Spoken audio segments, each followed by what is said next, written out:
తెలుగు కథలు. అందరికీ నమస్కారం.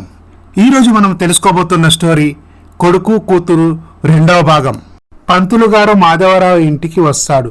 అమ్మా శాంతమ్మ గారు, మీరు చెప్పినట్లే మీ అంతస్తుకు తగ్గ సంబంధం చూశానండి. అమ్మాయి సాఫ్ట్వేర్ ఉద్యోగి, నెలకు 1,00,000 రూపాయల శాలరీ. ఇక వాళ్ళ నాన్నగారు సిటీలోనే వ్యాపారం చేస్తాడు.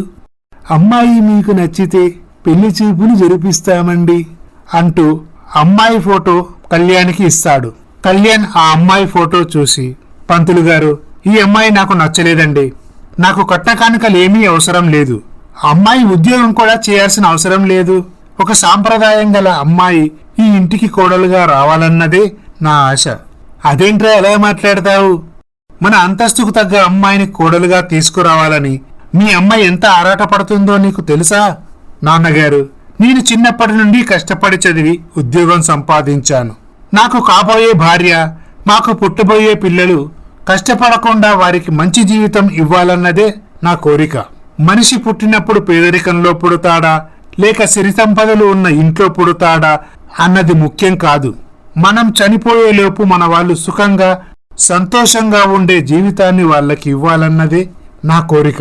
చూడండి బాబు, నువ్వు కోరుకున్న లక్షణాలు గల అమ్మాయి ఒకరున్నారు. ఇదిగో ఈ ఫోటో చూడండి అంటూ పంతులు గారు అమ్మాయి ఫోటో కళ్యాణ్కి ఇస్తాడు. పంతులు గారు, ఈ అమ్మాయి నాకు నచ్చిందండి. అమ్మాయి పేరు వైష్ణవి, డిగ్రీ వరకు చదువుకుంది. వాళ్ళ నాన్నగారి పేరు రామయ్య, వాళ్ళ అమ్మ పేరు లక్ష్మమ్మ. ఇక వాళ్ళు వ్యవసాయం చేసుకుంటూ జీవనోపాధి కొనసాగిస్తారు. పెద్దగా కట్న కానుకలేవి ఇచ్చుకోలేరు బాబు. పంతులు గారు, నేను మీకు ముందే చెప్పాను, నాకు ఎటువంటి కట్న కానుకలు అవసరం లేదు. పెళ్లి ఖర్చులు కూడా నేనే భరిస్తాను. అప్పుడు శాంతమ్మ ఇలా అనుకుంటుంది, వీడేంటి నేను గొప్పింటి సంబంధం చూస్తే కానీ కట్నమివ్వని పల్లెటూరు అమ్మాయిని పెళ్లి చేసుకుంటానంటాడు. చూడు బాబు, కట్నం తీసుకోకపోతే ఈ సమాజం అబ్బాయిలో ఏమైనా లోపాలున్నాయని నలుగురు నానా రకాలుగా అనుకుంటారు. అమ్మా, ఆడపిల్లని అంత కట్నమివ్వు ఇంత కట్నమివ్వు అని అడగటం సంస్కారవంతుల లక్షణం కాదు. ఇప్పుడు అమ్మాయి కట్నం ఇచ్చి నన్ను కొనుక్కుంటే నేను రోజు తనతో కాపురం చేయాలా? అది ఎంత అసభ్యకరంగా ఉంటుంది. కళ్యాణ్, మీ బావగారు కట్నం తీసుకున్నాడు కదరా. బావగారు కట్నం తీసుకున్నారంటే అది మీరు ఇష్టపడి ఇచ్చారు, వాళ్ళు ఇష్టపడి తీసుకున్నారు. అది మీకు వాళ్లకు సంబంధించిన విషయం. నాకు మాత్రం నా అత్తామామలు కూడా తల్లిదండ్రులతో సమానం. నా భార్య జీవితాంతం నాతో సంతోషంగా కాపురం చేయాలి. పంతులు గారు, పెళ్లి చూపులు ఏర్పాటు చేయండి. నేను, మా అమ్మ, నాన్నగారు మీరు కలిసి వెళ్దాం. అదేంట్రా, చెల్లెల్ని కూడా తీసుకెళ్దాం. వద్దమ్మా, మనం వెళ్తే సరిపోతుంది. శాంతమ్మ గారు, పెళ్లి సంబంధం గురించి అమ్మాయి అమ్మా నాన్నలతో మాట్లాడమంటారా? అప్పుడు శాంతమ్మకు మనసులో ఇష్టం లేకున్నా కలిసి కాపురం చేసేది వాళ్ళిద్దరూ. మాదేముందండి, అబ్బాయి ఇష్ట ప్రకారమే కానివ్వండి. పంతులు గారు, నేను అమ్మాయితో మాట్లాడాలని చెప్పండి. అలాగే బాబు, ఇక నేను అమ్మాయి వాళ్ళ అమ్మా నాన్నలతో మాట్లాడి పెళ్లి చూపులు ఏర్పాటు చేస్తానండి. ఇలా శాంతమ్మ తన కూతురు జాహ్నవికి ఫోన్ చేస్తుంది. అమ్మా, ఎలా ఉన్నారు? అల్లుడు గారు ఏం చేస్తున్నారు? మేమందరం బాగానే ఉన్నాము. అల్లుడు గారు ఇప్పుడే భోంచేసి ఆఫీస్కి వెళ్లారు. మీ అన్నయ్యకు ఒక గొప్పింటి సంబంధం తీసుకొస్తే నేను తీసుకొచ్చిన సంబంధం కాదని ఒక పల్లెటూరు అన్నయ్యను పెళ్లి చేసుకోవాలని అనుకుంటున్నాడు. అదేంటమ్మా, అన్నయ్య పెళ్లికి కట్న కానుకలు లాంఛనాలు ఘనంగా వస్తాయి అనుకుంటే అన్నయ్య ఏంటి ఇలా చేశాడు? పోనీ అన్నయ్యతో నేనోసారి మాట్లాడనా? వాడు ఎవరు చెప్పినా వినే పరిస్థితిలో లేడమ్మా.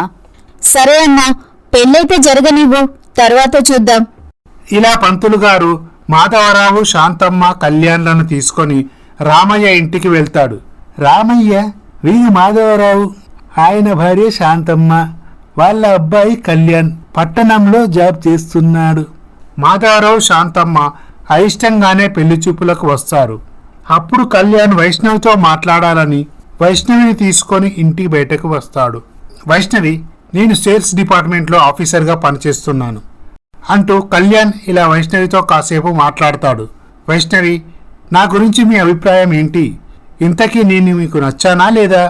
పంతులు గారు మీ గురించి చెబితే నేను అస్సలు నమ్మలేదు.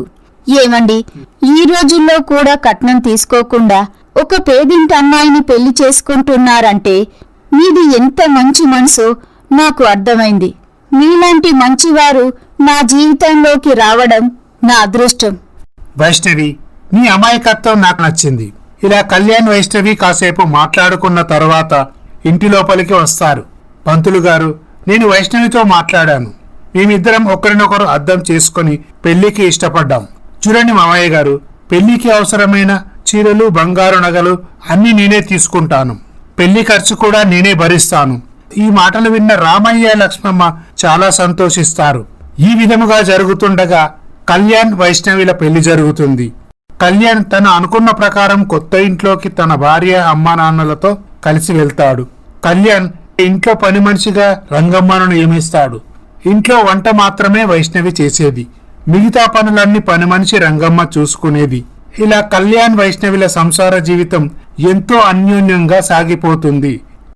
ఈ విధముగా జరుగుతుండగా వర్షాలు సరిగ్గా పండకపోవడంతో రామయ్య తన పొలం అమ్ముకుంటాడు. ఇల్లు గడవడం కూడా కష్టమవుతుంది. ఈ విషయం తెలుసుకున్న కళ్యాణ్ తన మామగారైన రామయ్య ఇంటికి వెళ్తాడు.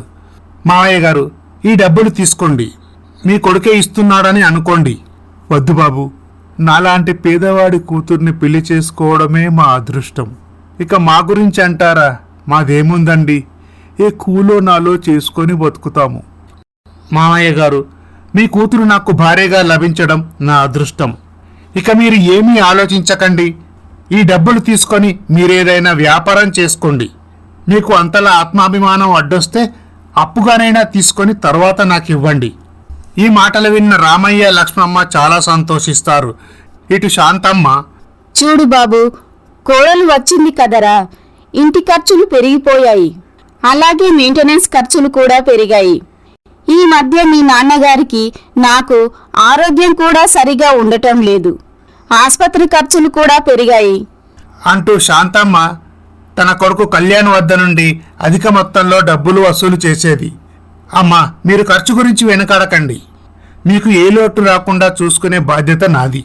శాంతమ్మ ఇలా వసూలు చేసిన డబ్బులను తన కూతురుకు చేరవేసేది. కళ్యాణ్కి ఈ విషయాలేవి తెలిసేది కాదు. వైష్ణవ్ కూడా ఇంటి విషయాలేవి పట్టించుకునేది కాదు. కళ్యాణ్ ఆఫీసులో పని ఒత్తిడి వల్ల చాలా బిజీ అయిపోతాడు. ఒక్కోసారి 2-3 రోజులు కూడా ఇంటికి రావడం కుదిరేది కాదు. కళ్యాణ్ డబ్బులు సంపాదించడంలో చాలా బిజీ అయిపోతాడు. ఇలా ఒకరోజు జాహ్నవి తన తల్లిదండ్రుల ఇంటికి వస్తుంది.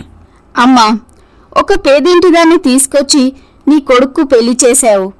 అన్నయ్యకున్న సంపాదన, ఉద్యోగం, అంతస్తు బట్టి ఎంత లేదన్నా 1 కోటి రూపాయల కట్నం తీసుకొచ్చే కోడలు వచ్చేది. కాని అన్నయ్య ఏం చేశాడు? పెళ్లి ఖర్చులు మొత్తం తానే భరించి ఒక పేదింటి అమ్మాయిని పెళ్లి చేసుకొని నెత్తికెక్కించుకున్నాడు. కనీసం వాళ్ళ అమ్మా నాన్న ఆడపడుచు కట్నం కింద ఒక మంచి పట్టు చీరైనా పెట్టారా? అసలు ఈ ఇంట్లో పనమ్మాయి అవసరమా? జాహ్నవి, నువ్వు చెప్పింది కరెక్టే, కాని వైష్ణవితో పని చేయిస్తే అది వెళ్ళి మీ అన్నయ్యకు చెప్పదు. ఎందుకు చెప్తుంది? దాన్ని మీరు భయభక్తుల్లో మీ చెప్పు చేతుల్లో ఉంచుకోవాలి. అది చదువుకున్నదన్న మాటే కాని పల్లెటూరు బయటు. వాళ్ళ అమ్మా నాన్న వచ్చి మిమ్మల్ని ఎదిరించే సాహసం కూడా చేయలేరు. నువ్వు గీసిన గీత దాటకుండా దాన్ని నీ కాళ్ళ వద్ద దాసిలా ఉంచుకోవాలి.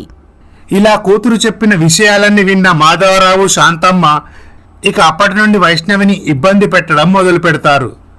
ఒకరోజు వైష్ణవి టీవీ చూస్తూ ఉంటుంది. చూడమ్మా, మీ అమ్మ నాన్న పొద్దుస్తమానం టీవీ చూస్తూ కూర్చోమని చెప్పారా? అయినా మీ ఇంట్లో టీవీ కూడా లేదు కదా, ఆ రిమోట్ ఇచ్చి వెళ్ళు అని కోపంతో అంటాడు. అది కాదు మామయ్య గారు. ముందు నువ్వు లోపలికి వెళ్తావా లేదా? అప్పుడు వైష్ణవి లోపలికి వెళ్తుంది. ఆ రోజు సాయంత్రం కళ్యాణ్ ఇంటికి వచ్చాక వైష్ణవి బెడ్రూమ్లో ఉంటుంది. అదేంటి వైష్ణవి, ఇక్కడ ఒంటరిగా ఏం చేస్తున్నావు? హాల్లో టీవీ చూస్తూ కాలక్షేపం చేయొచ్చు కదా. లేదండి, మామయ్య గారు ఐపీఎల్ మ్యాచ్ చూస్తానన్నారు. హాల్లో టీవీ పెద్దవాళ్లకు మాత్రమే కదా, వాళ్లకు నచ్చిన సీరియల్స్, క్రికెట్ చూస్తారు అంటూ మర్నాడు కళ్యాణ్ వైష్ణవి గురించి బెడ్రూమ్లోకి టీవీ తీసుకొస్తాడు. వైష్ణవి, నీ గురించి తీసుకొచ్చిన చాక్లెట్లు, ఐస్ క్రీములు తిన్నావా? లేదండి, మీరు వెళ్ళాక అత్తయ్య గారు ఫ్రిడ్జ్కు తాళం వేశారు.